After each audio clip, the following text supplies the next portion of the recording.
Hey everybody, this is the Yield Coach Show, Season 1, Episode 3. Hey everybody, in this episode we're bringing you a dynamic entrepreneur, a real estate investor, a business leader, and an inspirational guest. He's ready to open up, share his story, the good, the bad, the ugly, lessons learned, advantages gained, and things you can impart in your own journey to accelerate your success. I'm your host, Ian Brown, Brownie Boy, Yield Coach, Ebo, whatever you want to call me. I am here floored and excited to have Paki Judson as our guest today. Paki and I go back close to 10 years, at least 7 years, and we actually met in Jacksonville in real estate. I'm going to let him tell his story. It's a fascinating one. I really love this guy. I can wholeheartedly say I would not be sitting here, certainly not with a microphone in front of me, if it wasn't for Paki. He's very inspirational. He's helped me with my own journey. So with no further ado, Paki Judson, how the hell are you? Tell us a little bit about yourself. Ian Brown, thank you. First off, I just want to thank you for having me on.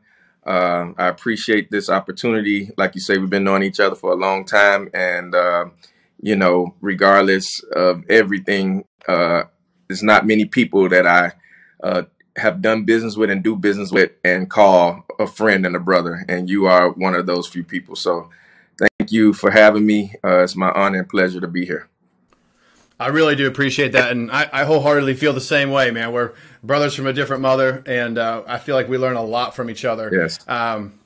Well, I know so much about you, but our audience, at least my audience, doesn't. So why don't we talk a little bit about where you're from, some of your family background, and if there's a entrepreneur in your bloodline that might have inspired you in your initial steps. Definitely. Well, I'm originally from Miami, born and raised, as they say.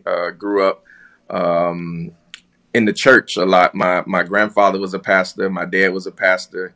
My grandmother took over the church. My aunt, my mom. So I was sort of born into that. I was actually played piano in the church since I was like 5 or 6 years old. So I spent a lot of time at church. That's my background down in Miami.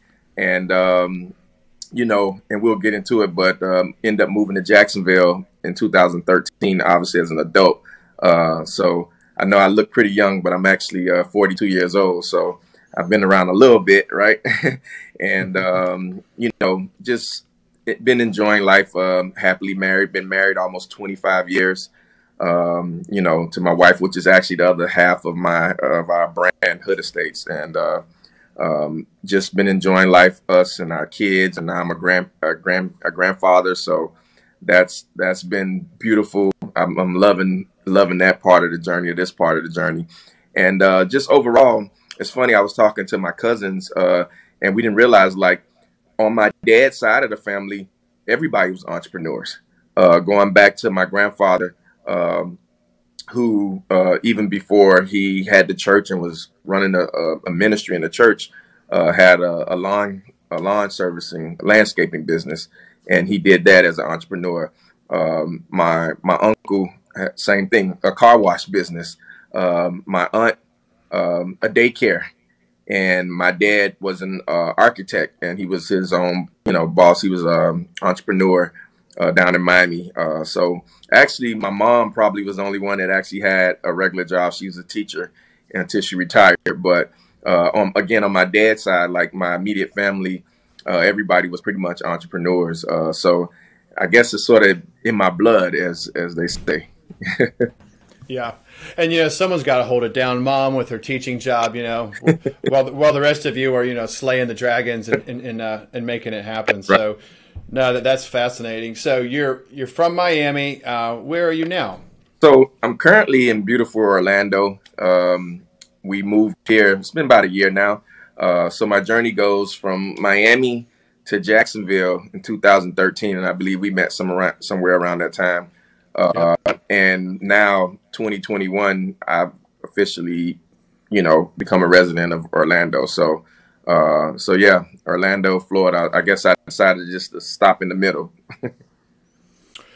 The family stuff, it can kind of make or break people. So you've got entrepreneurs in your family. To me, you have such an organic enthusiasm about yourself. I mean, it's like infectious. Being around you, you feel like you can just run through walls when you spend enough time with Paki here. So, growing up, were there, like affirmations or maybe not a mantra, but things you heard a lot growing up that just made you believe you could achieve great things? Or did you just kind of find that along the way on your own? Well, again, going back to my background and my foundation, obviously being raised in the church, we were built up on a lot of faith.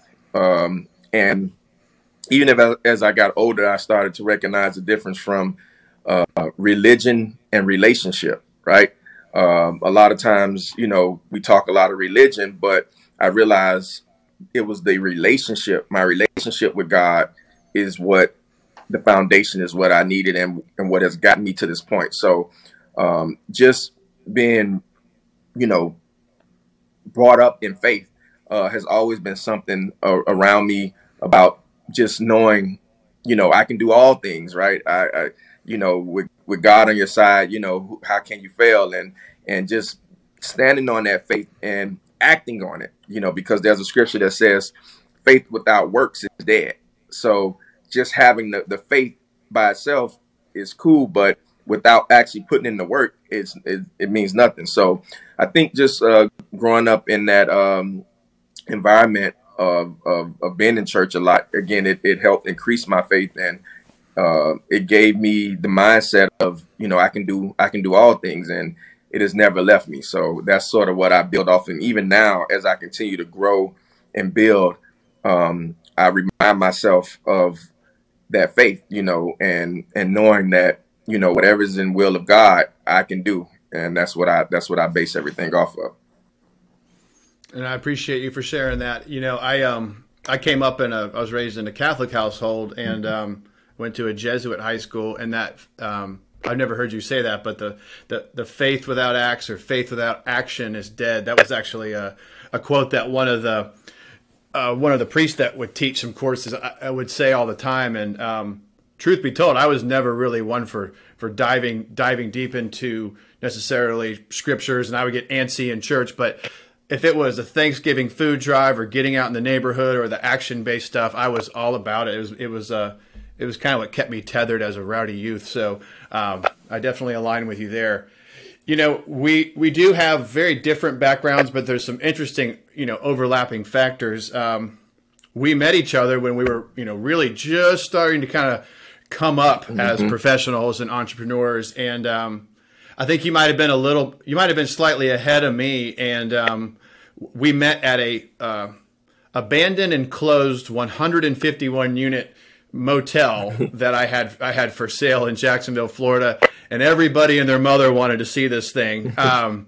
And you could have filmed, Walking Dead in this place. It was horrible. It was fenced off. It was full of stray dogs. I hated showing that property. But everybody wanted to see it because they weren't sure if they could turn it into apartments or back in hotel or scrape it down and do a storage yard or whatever they wanted. So I met you at that property, let's say 7-8 years ago.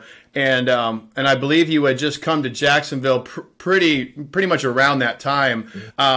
If you don't mind, Paki, because I already know, would you mind sharing a little bit about, I love that story about how you were, staying with a friend, you would hit some tough times, getting to the tax deed office. Could you give us a little bit of that? Yeah. Those initial steps into your real estate education? Yeah. So originally, I'll take it back a little bit further. Originally, I was working for the county, and all these years. So what I didn't share is I like I said, I was a musician. I've been playing, in the church for a while, and I always wanted to be a producer, right? Or a rapper, like that was my thing. So coming up, I started doing production like at 16, 17, and I had my own studio in Miami, and we were doing those things. And I at one point in time, I was signed to Rockefeller on a production deal. And I used to go to New York and try to do tracks and stuff, but it was a lot. It was hard to get through. So I was in this music game trying to make it happen. And I always wanted to do real estate. And my plan initially was make a bunch of money in the music business and then start investing into real estate. And that plan wasn't going well. And, all the talent I had still wasn't enough, which is a whole nother thing. I'll tell this to someone. This is to be a gem for somebody on your podcast, that talent alone isn't enough. I'll say that again. talent alone isn't enough to get you to where you need to go. And that's for somebody who's just, oh, I'm talented. It's not enough, right? So I was so talented, and I was told this all the time, but I still wasn't finding success. And, you know, I see why now, but back then I was like, but I'm really good. And I remember my dad telling me one day, he said, son, I'm gonna tell you something. I think you're doing it backwards. I know you want to, you know, make money in the music and then get into real estate with that money, but I think you should do it reverse. I think you should get into real estate and then take that money, and then now you can invest into your music career, your music, your talent, and see where that can go from there. And when he told me that, I started thinking, I said, wow, you know what? I might need to change this around. So long story short, I started ordering courses, and back then it was the Carlton Sheets course that I got. That's putting my age on it, right? The Carlton Sheets. And I remember getting that course and reading through the whole thing and was like, I'm lost. Like I'm more confused now than I was before I started. And long story short is there was a guy that I was helping at the studio. I helped him with his youth group, and I ended up giving him some tracks for his youth group, and I didn't charge him. And somebody I was working with was telling me, I was telling him I wanted to get into real estate, and they say, hey, remember the guy that came to your studio? Yes, he's big into real estate. You should talk to him about it. So I reached out to him, and he ended up mentoring me in real estate for free because I gave him those tracks. Even though that had happened a while back, he remembered that gesture, and he was like, because you did that for me, I'm going to mentor you in real estate. And he started to mentor me. Now, mind you, he was buying real estate in Atlanta, and we're living in Miami. So that was the first step of me understanding, here we go again, sacrifice. A lot of people want the success without the sacrifice. Though they go together. And the sacrifice was, here I am being mentored by somebody that's doing real estate in Atlanta. I live in Miami. I could have easily said, well, you know, I don't live in Atlanta. I can't be going to Atlanta. You know, I'll wait for someone local to be able to teach me. And I said, no, if I got to go to Atlanta, I'm going. And I remember on my days off, we would get in the car and drive to Atlanta and drive back before I had to be to work in 2 days. And sometimes I was taking a few days off if I could, but I didn't let that he was in Atlanta doing real estate and I was in Miami stop me. I did that, and we did that trip. And anybody that's driven from Miami to Atlanta know that's not a 2-hour drive. It's like a 8, 9, maybe 10-hour drive, depending on traffic. So I made that sacrifice, and we did that. And what happened was eventually I was taking so much time off that my job told me, hey, you can't take any more time off. You gotta either not work here, or you can't take more time off. So I made the decision to take a leave of absence. And believe it or not, that was my last time ever working a job, you know, from that point, because the leave of absence ran out and I had to make a decision whether I was just going to leave or not. And I ended up leaving. But what happened was that was our first initial run into real estate. And getting into real estate at that time, it was great. I mean, we were flipping properties left and right. At one point in time, we were making well over $100,000 a month in just flipping properties. And here's another gem for someone. It's during this time when I realized that flipping property is not real estate investing. Now, I know some people are going to be like, wait, what do you mean? Flipping property is real estate entrepreneurship. Because why? The reason I say it's not investing, yes, you're flipping in a real estate investment, but in order to make the money, you have to physically go and flip the property. If you stop flipping property, you stop making money. So you're really working as an entrepreneur when you're flipping property. You're working this thing of real estate. You have to find the deal. You have to get it rehabbed. And you make money once you flip it. And once that's done, you're done. Real estate investing is buying, holding, or even if if you flip that property and you hold it and then you refi out or whatever you want to do. But that's the difference. And the reason I realized that was because once we stopped flipping, we stopped making money. And I had built this lifestyle off of flipping property, making close to $100,000 a month. And when the market crashed in 2008, we weren't able to flip property anymore. And that's when I realized, wait a minute, I'm not flipping property. I'm not making money. I don't have any passive income. I don't have any other income. I don't have other streams of income that are coming in. So as soon as that got cut off, our income got cut off, and probably within a year and a half, we were homeless. Within a year and a half, yeah. And part of that was because I know someone's going to say, well, wait, you was making all that money, you didn't have any reserve? Yes, we had reserves. I had, well over six figures, like in the bank, like not even low six figures. The thing was, we were still paying mortgages on all these properties that we attempted to flip that we couldn't get out of because the market had crashed. We couldn't sell them to anybody. Nobody was getting loans, and the crazy part at the time, the rent rate was so low, so much lower than the amount of the loan that even if we rented the house out, we still was upside down. So we end up, taking that money that we had, trying to save properties that eventually we were going to lose anyway. That's probably one of my next biggest mistakes, was to take all of this capital that I had in the bank. And don't get me wrong, so I don't want to say it's a mistake, because I don't want anybody to think they shouldn't pay your mortgages, pay your debt, right? But at the time, realizing I'm pulling from this money that's in the bank to pay off mortgages that eventually, again, a year and a half later, almost 2 years later, end up defaulting anyway and losing it all. And, at this time, this lifestyle that I was living, I remember we had 4 or 5 of the same cars, just different colors. We just balling out crazy stuff and couldn't keep up with that lifestyle without flipping property. And we ended up losing it all and eventually becoming homeless.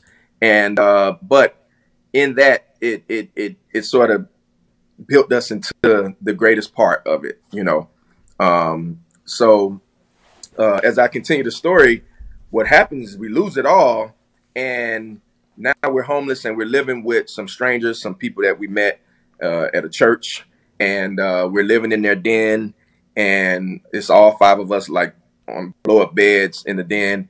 And one day their son tells me, hey, I know you used to do real estate. Have you ever heard about tax deeds? And I'm like, I heard of it, but I don't know about it. Like I did real estate, but I was a flipper, I did some wholesaling, but I was a flipper. So I don't know anything about tax deeds. And he said, well, they do these auctions like every week, because he worked downtown in Miami at the courthouse. And he's like, upstairs on the 8th floor, whatever floor it was, like they do these auctions and you might want to check it out.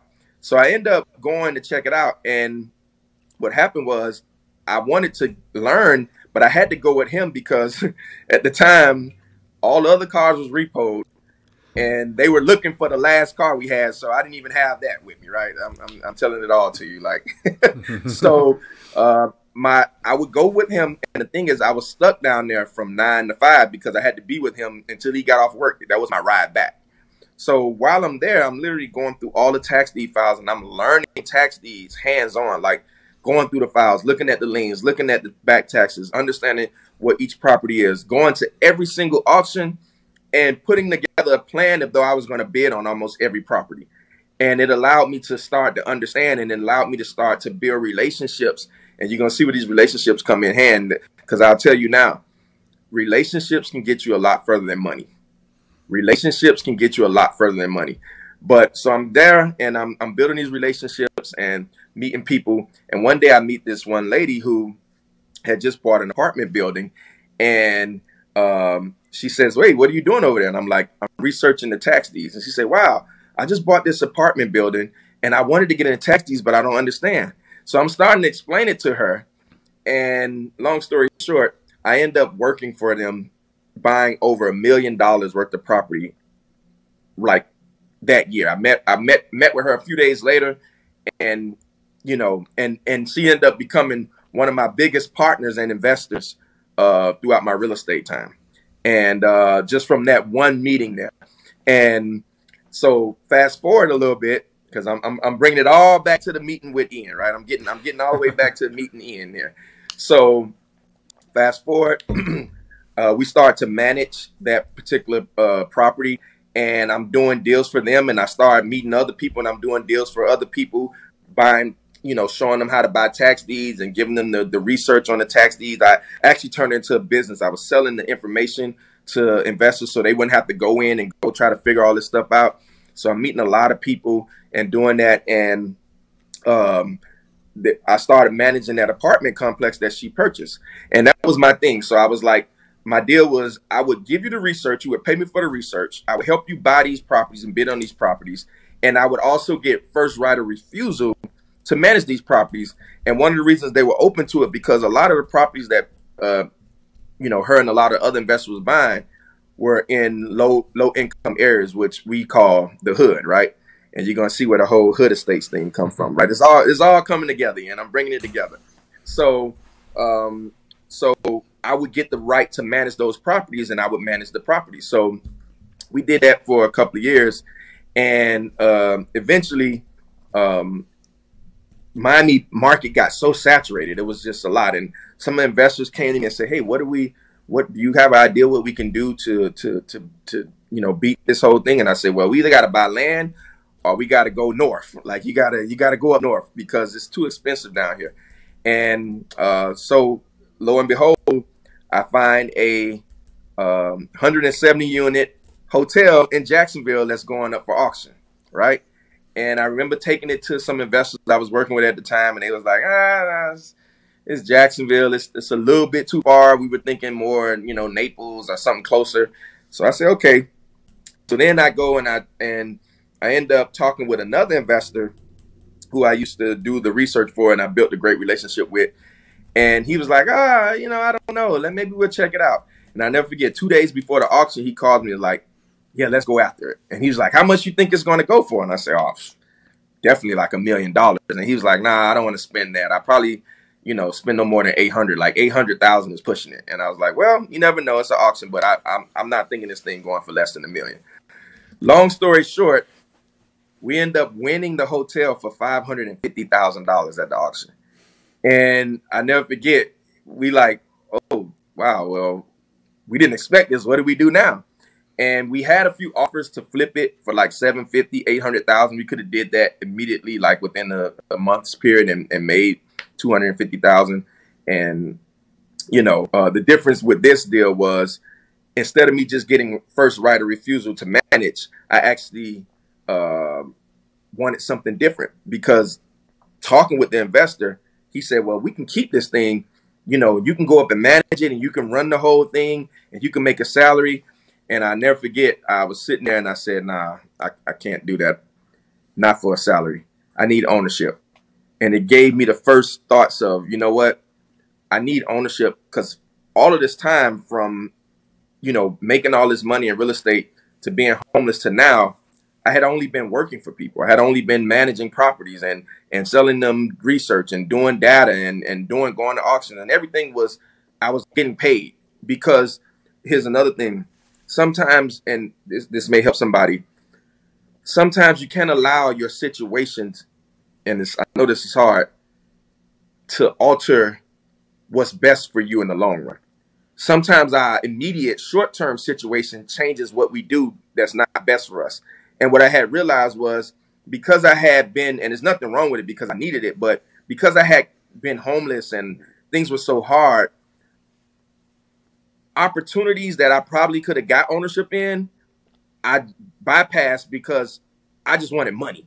Just pay me now, pay me up front, pay me now, pay me a service fee, pay me a consult fee, a salary, a job. I need money now, because I didn't want to go back to that situation. I was so fearful of it. I remember what we were going through, and this was like, I got to feed my family now, which is nothing wrong with that, because if you need it now, you need it now. But I think the light bulb went off and said, wait a minute. You make money now. You're okay. You're not homeless. You're not, you're not where you were. Get some ownership. You won't get paid now necessarily, but ownership pays you in the end, and it pays you better. So I asked for ownership, and we end up negotiating that I got ownership plus the salary plus 100% operating control, which was big for me to go up and do that. So we end up winning it, and I worked that deal out. And that's what got us to Jacksonville. And, a few months later, I think I met you because I was looking at another deal, right? And that's where we met at that property. Yeah. Well, I hope you guys that are hearing this just back it up about 15 minutes, 12, 15 minutes, and listen to all that again. I love your story, man. And we got plenty more to talk about, but I hope you guys all heard that. Flipping houses in Atlanta. He's up there making $100K a month. And then to lose it all, I was in real estate before the downturn, but not as an investor. I was actually appraising real estate. So, I was doing commercial real estate appraisal, and we were doing a lot of hotels, apartments, and golf courses, and marinas, and strip centers, and it went from delivering great news, everybody's happy, the loan originator's happy, the appraiser's happy, obviously the developer's happy, everybody's making money, the broker's making money. It's just the go-go days. We were appraising like oceanfront hotels, $50 million loans, non-recourse, 90% loan to value. I mean, the money was just flowing. And then the clock just stopped. And, guys like yourself, I was in the service side. You had your neck out there. You were doing investments, but don't judge people that had a hard time through that cycle, because you really didn't have a way out. If you had personally guaranteed a bunch of loans and the bank's taking them back and there's no more available credit, what are you going to do? So what I love is that Paki, the whole time I've known this man, he's always had this great attitude. I mean, he just told you he was homeless with his family. Talk about a humble moment, going back, living on a couch or floor with family. That's humbling. And what did he do? He's at the tax deed office in South Florida. And I love the, Kiyosaki talks about this some, but, working to learn, not necessarily working to earn. What does Paki do? I believe part of your time you weren't even getting a paycheck, but it's like you go to that tax deed office and you're learning, and I haven't heard you say this before, but you are actually underwriting these tax deed properties as if you're going to buy them, even if you couldn't at the time. Eventually you did buy them, but talk about practice. If people come to us and they're like, you know what, I want to build a portfolio of rentals.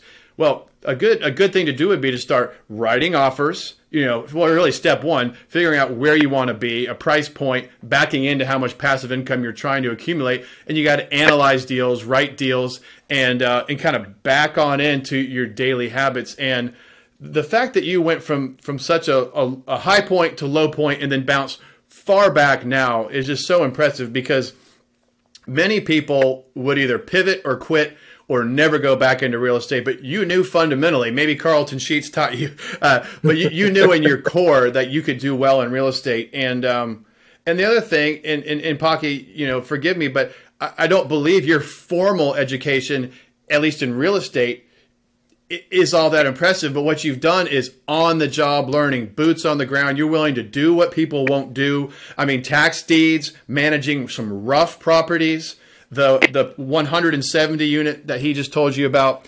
it still is. I mean, that's a rough property with some tough characters, and Paki and his family and the cousins, they came in and they managed it better than anyone could manage that property. And the money partner you had was lucky to have you. He would have been, dead in the water without you. So that pivot you made with him to say, no, I'm not just taking a fee, a consult, I need equity. Well, that was critical. And what was great is you ended up getting a salary and you got the equity. So, that was really smart. And you didn't allow your fear, because you had been burned in the downturn, but you were smart enough to say, no, I have got to have equity to build wealth. Otherwise, just like those house flips, you're only as good as the next flip.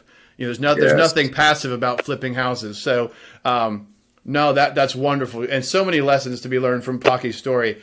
Now, Paki, if you don't mind, let's jump into, because you got a lot of stuff going on now. I can barely keep up, but I love it.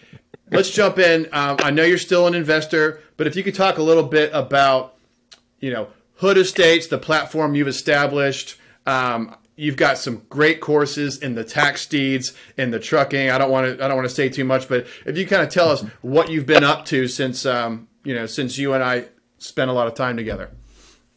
So basically, now we have a brand platform.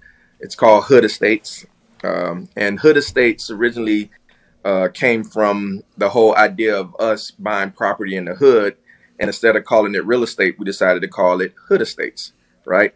And that's been our whole thing. So we started doing that, and back in 2017, 2016, I go back, the end of 2016, we sold the hotel, and we ended up taking a few months off And we wanted to do something, me and my wife, we wanted to do something because, as you know, working at hotel, especially that type of hotel in that area, is a 25/8 job. And when I say 25, it's like 25 hours in a day, 8 days a week, right? Which, yes, it was a lot. So the first thing when we sold it, and we said we wanted to do something that was, technically mobile, like mobile income, like passive and mobile, and not even so much passive because we didn't mind working, but we wanted to be able to do it from anywhere. We wanted to be able to travel and do it from anywhere. And initially we decided to get into social media marketing because that was, like, at the time, a big thing. A lot of people were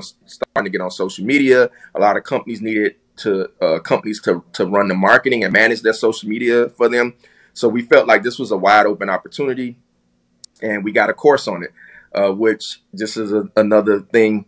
Listen, take advantage of courses, mentorships, workshops, webinars. These things are the foundation of what it takes to succeed. You got to get the knowledge. And nowadays, you don't have to go, there's nothing wrong with going to college, but you don't have to go and spend 4 or 5 years to get something that you can learn in someone's course in a matter of hours or a few days and take their experience and grow. So I said that to say that now I look back, all of our success has always been, the foundation has always been either a mentor or a course or a combination of both, or some mastermind or something like that. So we actually got a course on social media marketing, and part of the course said, before you start, helping other people start, try this on your own page. And at the time I didn't have one, and Sandy didn't want to do it on her page. So we said, hey, remember that brand that we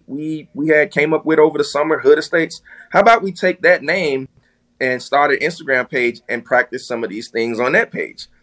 And, I think it was like a perfect storm, but within the first 30 days, we had 10,000 followers. And I remember it was funny because we had lunch, me and you, we all went out to lunch at a spot, I believe in Riverside. And because we were talking about actually doing some social media marketing for you. Yep. And we were just so blown away because we was like, and I remember you was like, wait a minute, Paki, you got 10,000 followers in 30 days? How'd you do that? Did you buy them? I was like, I didn't buy them. We followed these things and these tactics, and this is what happened. And you're going to make me cry because I passed up on the opportunity and I'm kicking myself ever since. All right, go back. Yes. So that was the beginning. Fast forward now, we are like 460,000 followers. And, many courses later, many mentorships later that we've done. But the in-between part is that, we started that. And at the time, we didn't even know what, we were just like, hey, we're just going to post and show our everyday thing. And it's amazing how you have to be able to pivot. You mentioned that earlier. You have to be able to pivot with what's going on with the times and with your direction, because no one thing just goes on forever, and you have to know when is it time to give this up and start something new. So we could have been a little stubborn and said, no, we're only trying to do the social media marketing agency. We'll do this for other people. But we were able to look at it and say, wait a minute, this thing is blowing up for us. Let's put this whole social media marketing agency aside and focus on what's sort of happening for us, which was HoodEstates. And again, HoodEstates is basically the brand, but it started off as us just showing people how to buy real estate in the hood.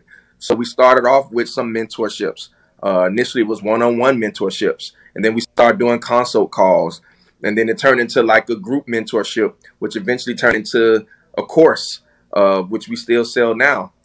So this was courses on different topics, from tax deeds to funding your deals, like you said, acquisitions, analyzing the deals, all the things that you needed to know about buying real estate in the hood.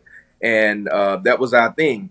And funny thing, what ended up happening was on a Throwback Thursday, I was going through my phone and I was like, oh, here's a picture of me in my truck. So the sort of backstory it a little bit. When we got the hotel, this particular hotel, we were in the area where this is one of those motels that you get a lot of truck drivers, because we had a lot of parking space as well. So it really opened us up to a lot of truck drivers. And while we were there, I had several people like, oh, you should get in a truck. And I'm like, nah, I'm running a hotel. And one of the residents there at the hotel, the reason I say residents because Ian knows, we ran our hotel different, which is a whole nother subject. We didn't do a lot of the nightlies. We really even did any nightlies. We did only weekly and monthly. So it gave people more of a resident feel, and people, quote unquote, live there, but not because, that's a whole nother thing about having people stay past 30 days and they become a resident. So, but anyway, one of the guys that were living at the hotel had a truck, and his truck had problems that he couldn't afford to fix, and he wanted me to lend him the money. And I was like, well, I can't lend you the money. I don't know you like that. I just can't. So he came back to me a few days later and said, I'm sorry, you're a businessman. Let me give you a business proposition. How about I sell you my truck? And then not only I sell you my truck, I'm going to show you how to make money with the truck. And you don't have to pay me back for you don't have to pay me for this truck. Because when I sell it to you, you only need to put up the money to fix it. The remaining balance, you can pay me back after I start showing you how to make money. So I'm like, okay, this is an offer I can't refuse, right? I looked up the Kelly Blue Book, if whatever the value of the truck was, and it was worth a lot more. I think it was worth around $12,000-15,000. He only needed around $2,000, maybe $3,000 to fix the truck. So I'm like, wait a minute, I'm gonna put up $2,000 or $3,000 to fix a truck for a truck that I'm gonna have that's worth 12 to 15. I can't go wrong here. So I did it, and I'll tell the truth right here. Like, it's crazy because, and here's another gem. Sometime in business, you just have to jump in. Now, I'm not saying don't get any knowledge, don't just bungee everywhere, but sometimes we try to wait till we know everything. We try to wait till, we have a bunch of sponsors for our podcast, or the best equipment in the world, or, the best production team. No, start the podcast, put your course out there, write that book, start that business. Sometimes you got to start and you learn along the way. And that's what happened here, because if I would have took the time to try to research trucking to that T, I probably would have never did it, because I would have overthought it. I'd have been like, oh, I can't do that. I don't have time for that. All these things. And I just say, you know what? Let me just jump in.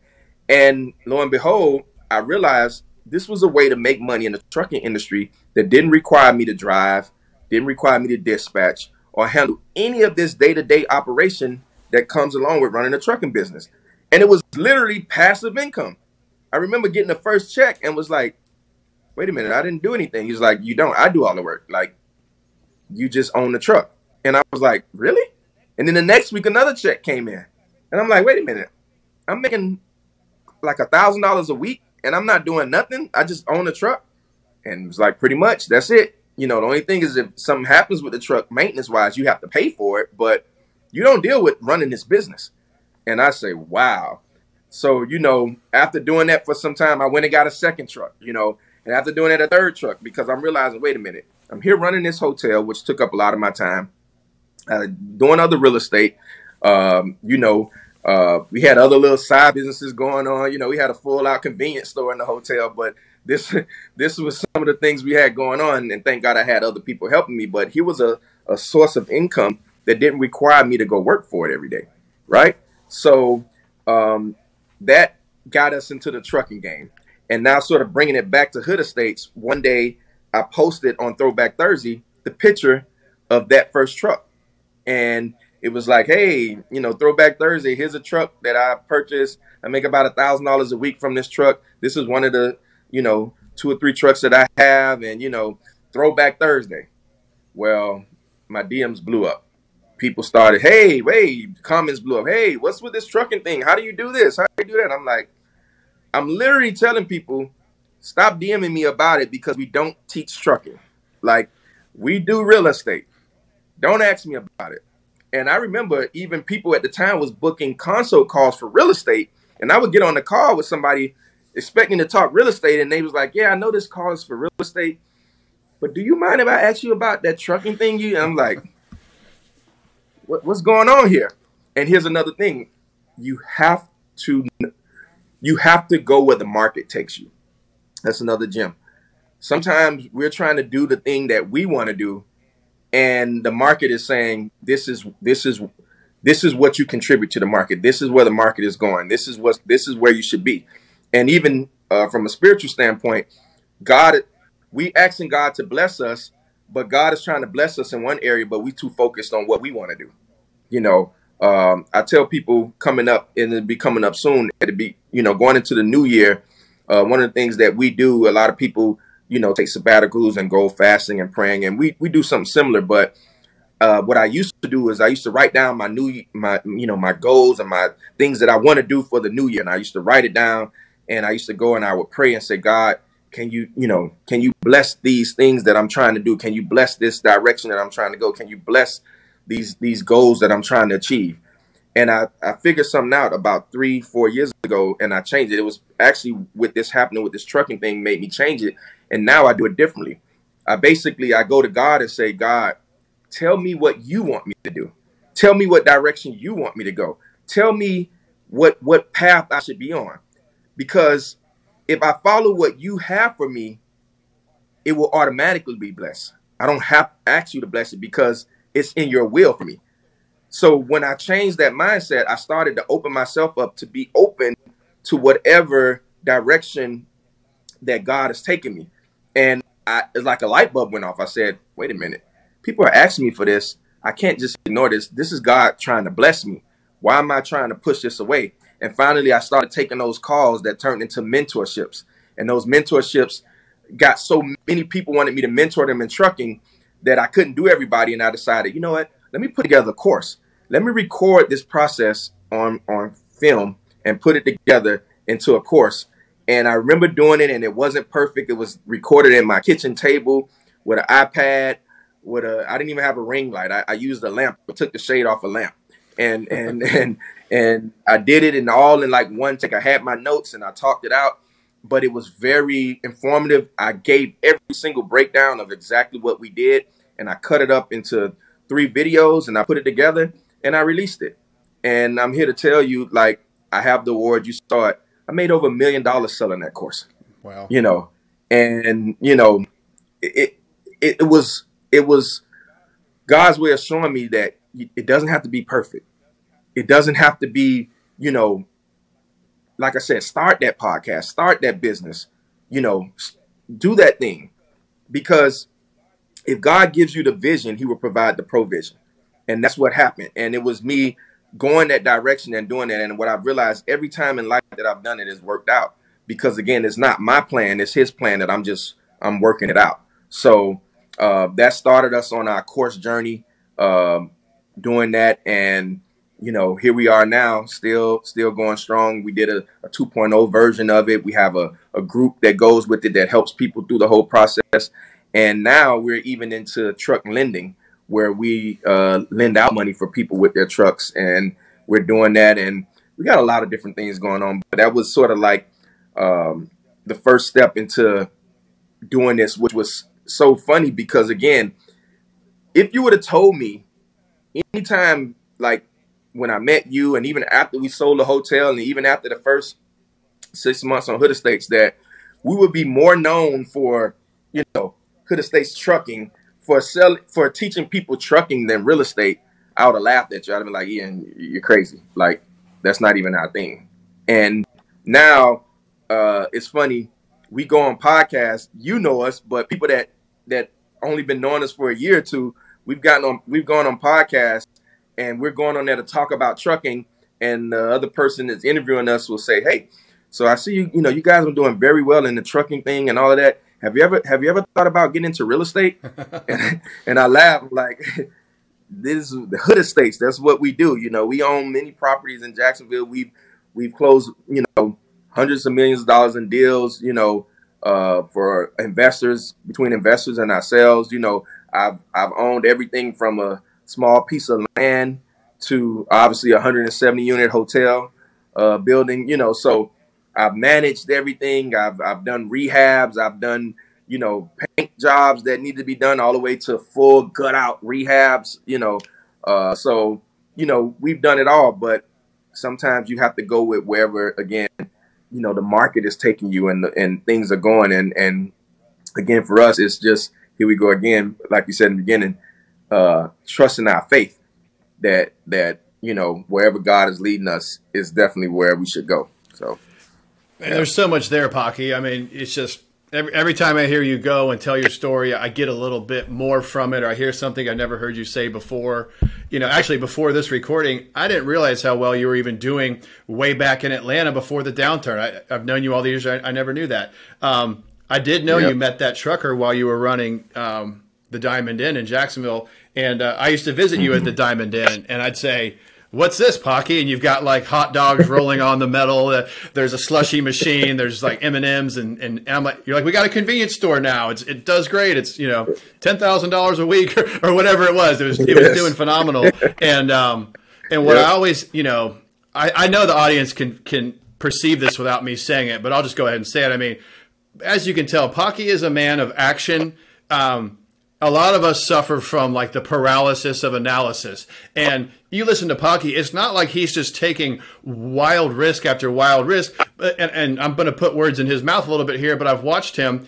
You know, you take meaningful, calculated action, and there's some risk, but it's not like you jump from 1 to 9. You're like, you know what? Today I'm figuring out 1, tomorrow's 2, 3, 4, 5. And like, could something fail? Sure. 2008 can happen to any of us. That was a wild slide in the economy. Lending dried up. But look what you're doing. I feel like you try to solve 1 problem, 2 problem, 3 problem. But the good thing is you start. You flat out start. You're like, okay, a lot of people would have said, I don't know, $15,000 truck, $2,000 repair. I get $1,000 a week. I don't know. But I'm just paraphrasing. I'm thinking you probably said, you know what? I'll suffer a $2,000 loss if it happens, but you know what? I'm going to learn something from that. And it turns out it's been everything. It was foundational. You learned a whole new blueprint for business.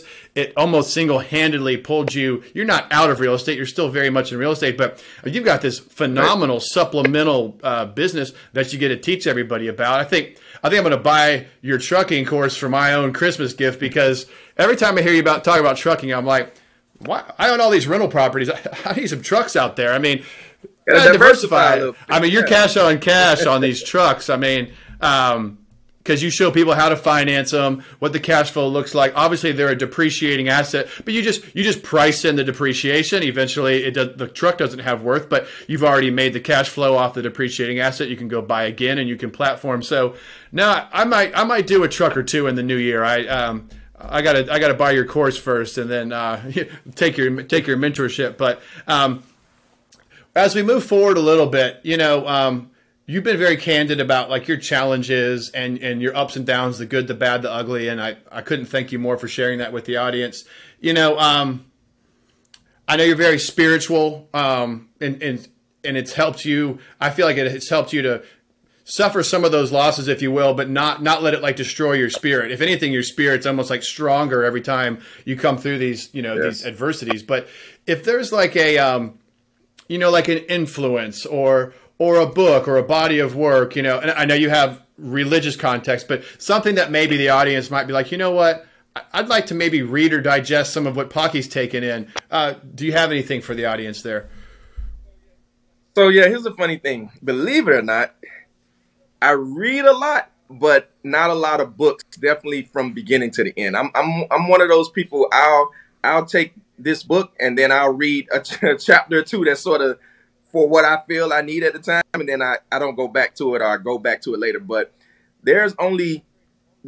There's only really 2 books that I can say I've read from beginning to end, and one of them is Set for Life. I'm sure you probably heard of that. Set for Life is a great book.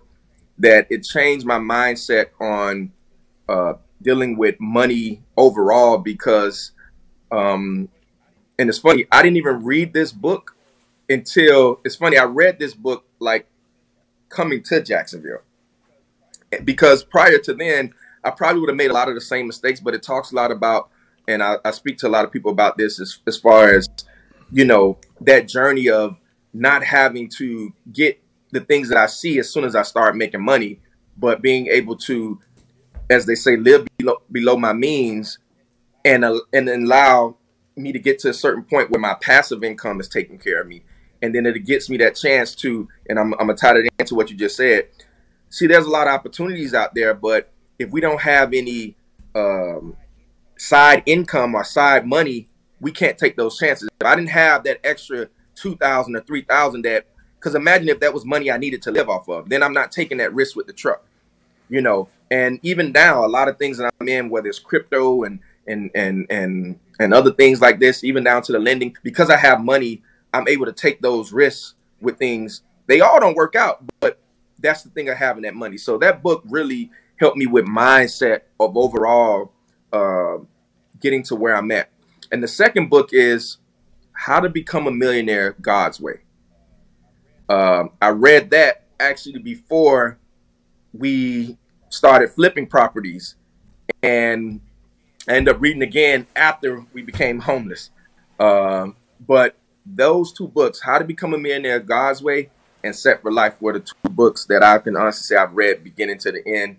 That's really changed my mindset on what I do and how I do it. You know that the notion, I've heard it called hang time. I was on the Apartment Guys podcast, and I dropped this kind of notion, and it was, you know, hang time being the time between your capital events. You know, so if you're flipping, it's the time in between that sale and the next sale. A lot of people never get to step out as entrepreneurs for a couple of different reasons, but let's stick with this one. The hang time notion. If you live at your means, some people live above their means or just too close to their means, you don't have any hang time, because, you know, if the average American only has 2 to 3 months of living expenses on hand, what kind of maneuvers can you even take? You know, if you're interested in getting into an investment, doing some thought leadership, you know, you mentioned whether it's social media, podcasting, meetups, or just getting the time, like, let's say you and I, and we might do this in 2022, we pick a conference. Maybe it's an apartment conference, a hotel conference, self-storage, maybe trucking. I'm like, Paki, let's go. We rent rooms for a few nights. We go to dinner with family and friends. We go to all the speaker events. That takes maybe half a week. Let's be honest, probably a couple $1,000 to have that weekend. And you can't do that. The average person who's just living hand to mouth, and I'm not being critical of those that, you know, that are still trying to rise up, but if you already make a decent income and you're above kind of like the median household income, you need to create margins in your budget, and you need to start stashing away money for whether it's an online course, a physical event, because in the beginning you need the knowledge, and then from the knowledge you can jump in. And what's cool about Paki is the man just jumps, but he doesn't do it recklessly. He builds his knowledge, and you, Paki, do a great job with the human to human, the relationship. I feel like you can gain so much from like a conversation with someone, where some of us, we want to read like 7 books, you know, listen to 4 different authors talk about it on podcasts and watch YouTube videos, where I feel like you do a great job of like taking an interaction, honing it down, and like making it actionable tomorrow, or at least step 1 actionable tomorrow.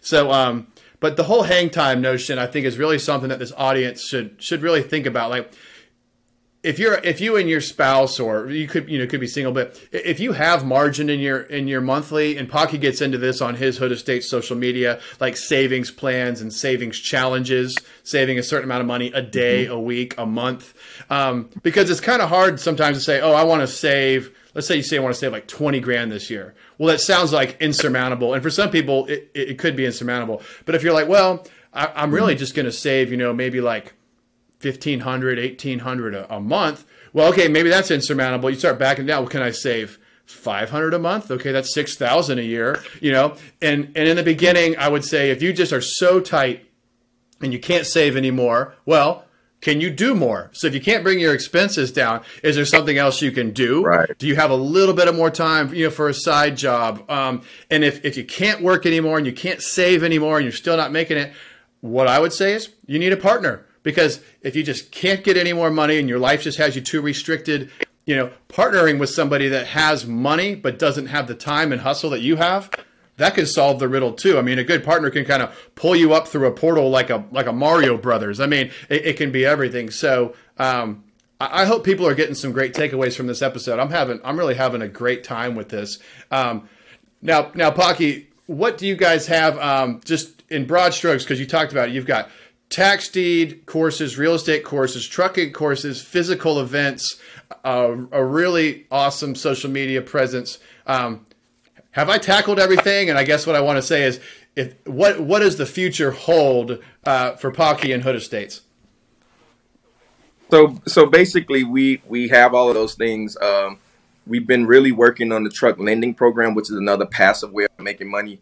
As you start to gain more passive income, you realize you enjoy the time freedom and what passive income brings.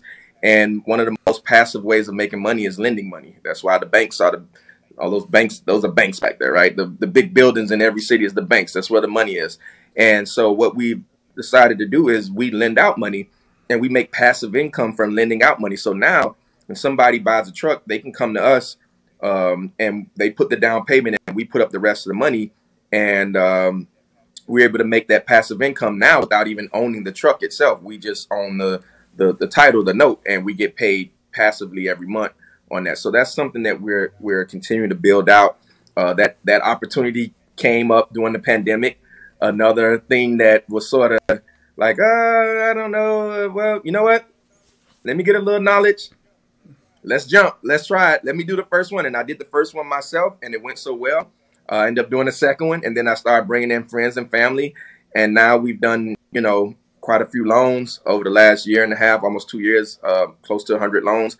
And we're building that out. So we're going to keep doing that. But the other thing we're doing is there's a platform that me and my wife have called Our Safe House. And it's a community, and it's on a platform called Circle. It's away from social media. It's like our own social media, but it's Our Safe House. And Our Safe House is basically a community that helps with personal development as well as wealth building.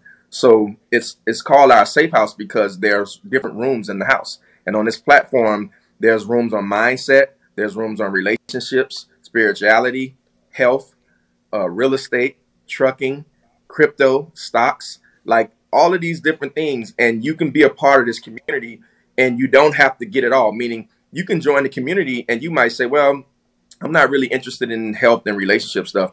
You can only be in the real estate room, or only be in the trucking room, or only be in the wealth building side of the house.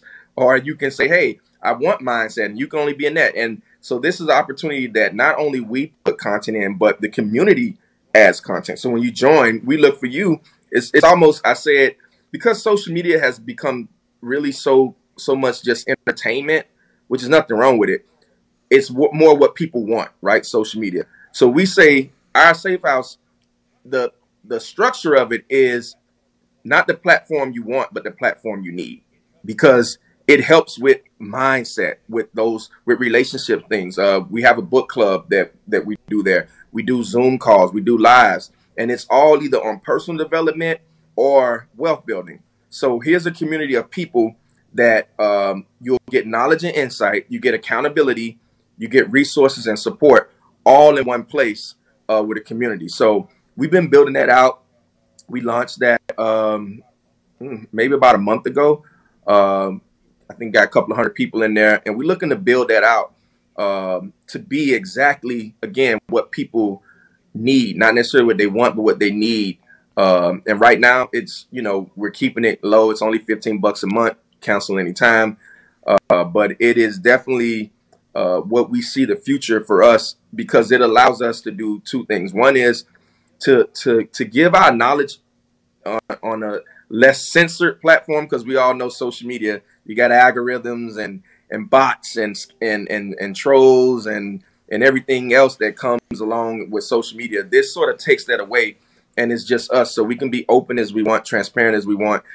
We can dig deep. So it allows us to be able to give our knowledge to the community, but it's also borderline like a ministry for us. It allows us to share and help people from a spiritual standpoint, from a mindset standpoint, which, we don't go into religion, but we definitely share our views there. And it's an open community, a no judgment zone. That's why it's called a safe house. So it gives us the opportunity for people to be in a safe space. And we're just looking to continue to build that out. So between us, continue with our trucking programs and real estate, the truck lending, our own trucks and vans that are on the road, our own real estate that we're doing. I have a marketing company, social media marketing company as well. We're heavy in the crypto right now. And now the Our Safe House is sort of all we're doing. and at the same time, just embracing being grandparents, which is a lovely thing. So that's the vision for us, at least what I feel that God has told us to do. I just love you, man. You got so much going on with the greatest attitude. I mean, I said it early on. It's like an infectious spirit. It's just awesome being around you. All right. What I want to ask you as we kind of wrap things up here, it's hard to take your whole body of thoughts, and distill it. But if you were to say your most actionable advice, a single coaching point, if you will, and of course it's just one of many things, and it might just be what's on your mind today. But what would you leave the audience with as your biggest piece of advice for an entrepreneur that maybe admires where you are and wants to take some steps? So I would say two things. One would be, as you can see through this whole journey that we've compressed in a short amount of time, the Nike slogan is real. Just do it. Just do it. Just like I say, just start that business, because you got to look at it. We're not here long. Like we're not to go too deep, but we're not here long. You're here for a purpose. And that purpose is not just to sit on the sideline. It's to get in the game. So get in the game. Yeah, you might fumble, but guess what? You get back up and you try again. So I would say for someone, like, just do it. Guess what? You might lose some money. So what? It's just money. You'll make it. You'll make it. Trust me, you'll make it again. We've all had money. We've all taken from somebody that lost it all. I've been there. At the time, it felt like I was never going to come back, and now, look where I'm at. So just do it. That would be the first thing. The second thing I would say is something you said. Partnerships is the cheat code. Partnerships are the cheat code. And when I say partnerships, I mean, it could be your wife. It could be your spouse. It could be your family member. And when I say partnership, I can honestly say part of that thing was, I remember when we were homeless, one of the parts that I didn't get a chance to say that helped us through was I couldn't get a job. There was a point in time I was trying to get a job. Everything was down. Nobody was hiring me. But my wife was able to get a job. And she went to work, and we were able to take her one check. It wasn't much, but it helped us. And I remember going back to the beginning story. We talked about my mom being a teacher while my dad was an entrepreneur. Even now, two people's credit is better than one.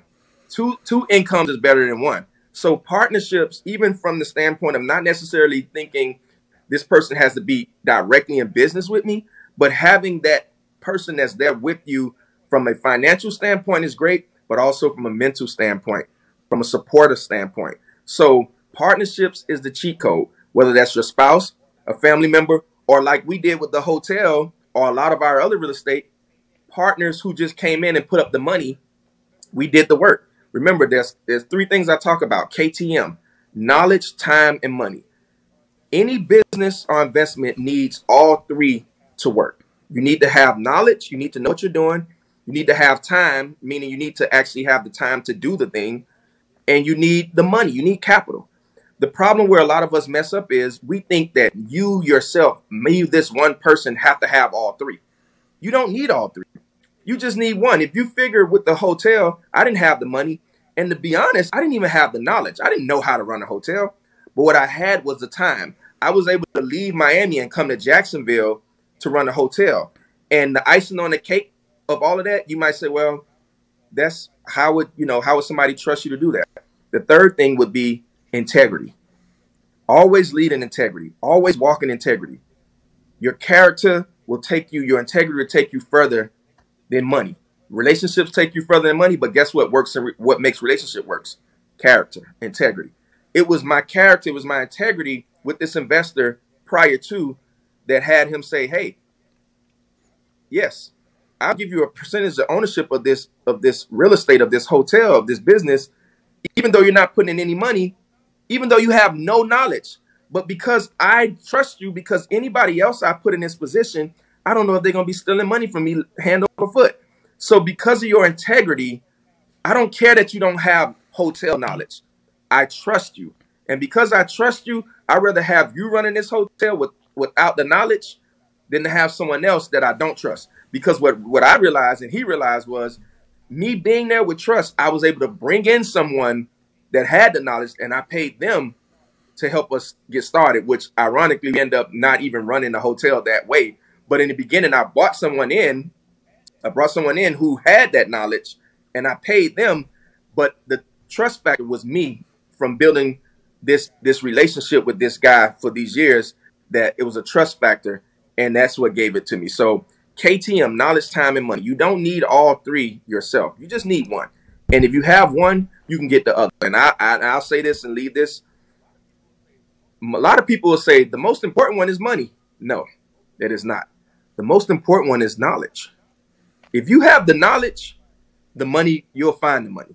That's why, again, courses, mentorships, things of that nature, podcasts, listening to stuff like this, getting the knowledge, getting these gems, understanding the journey is so important, because this is the foundation. Money, you can get money from anywhere. So get the knowledge, put together a plan, and then execute it. So you can get knowledge, time, and money. Those three things, and you'll be on your way. Very well said, Paki. You know, in the appraisal journal, you know, a developer is a kind of an enigma. You're like, well, what's a real estate developer? What is that job title? Like, what's the definition of a developer? And when I was going through my formal commercial real estate training, you know, we were taught the definition of a developer. What does he have? Why is he paid? He is paid for, and I quote, the power of coordination, which I thought was kind of confusing. But as I get older, I'm like, no, that's exactly right. The developer, he doesn't necessarily find the site.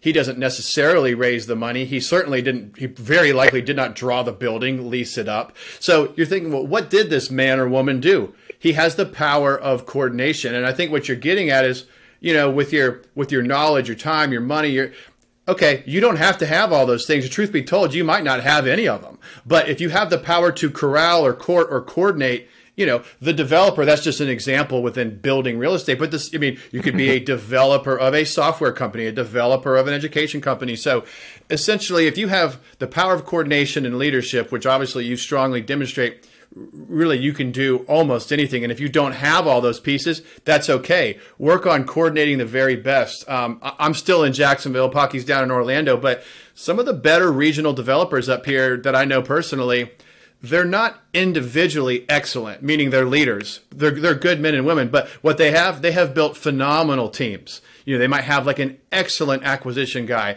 the best subdivision guy, you know, the best horizontal infrastructure guy, or who does the rezones. Their team is really, really strong, and it's not about one. Mm-hmm. And I hope you have kind of taken that away from Paki. All right, we talked about all your platforms. Let the audience know where people can find you. So the best place right now is on Instagram at HoodEstates. Or you can email us, info@hoodestates.com, but mainly you'll catch us on Instagram. So check us out there. Shoot us a DM. We would love to, talk. And if you guys enjoyed this show, I'd like to be able to keep doing this. Go ahead and rate, like, comment. That's what allows us to kind of rise in the ranks and grow the show. So we greatly appreciate it. If you took the time to make it this far and finish the podcast, just jump on there, give it a quick review. It takes no time at all. I am Ian Brown with Yield Coach. We are Instagram Yield Coach, Facebook Yield Coach. This will be on a YouTube channel as these podcasts stream in both video and audio format. We'll be on all the podcast channels as well. I can't thank Paki enough for spending over the past hour with us, giving us so many good takeaways. Stay tuned for more incredible content. And as always, run to the light and leave it all on the field. Thank you, guys.